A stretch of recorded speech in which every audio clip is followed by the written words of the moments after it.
So, sports leagues, also schools, feeling the impact. Obviously, public schools all closed up and down Florida right now to brace for the impact and make sure that students are home safely. Also, the nearby local colleges. With me now here is Sean Schrader, who is, I believe, a first-year MBA student at the University of South Florida St. Petersburg campus, which is right across the bay here. You've been smart, staying inside and out of the rain for some time. How have students been getting ready?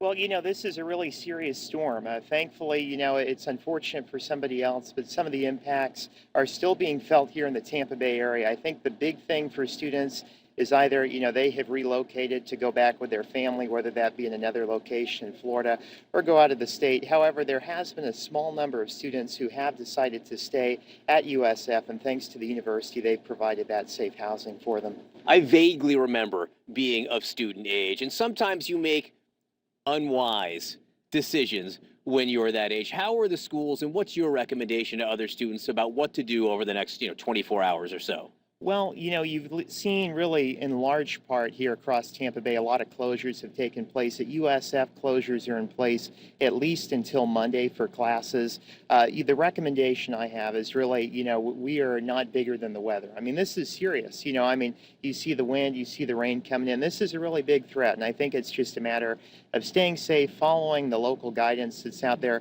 and, keeping up to date on your emails about when stuff will reopen, which hopefully will be sooner rather than later. Hopefully will be soon, although they're expecting 12 to 24 inches of rain in this area right now. You're from Florida, so you're used to the weather. The colleges, you get international students, you get students from other part of the country. How are they responding to a hurricane?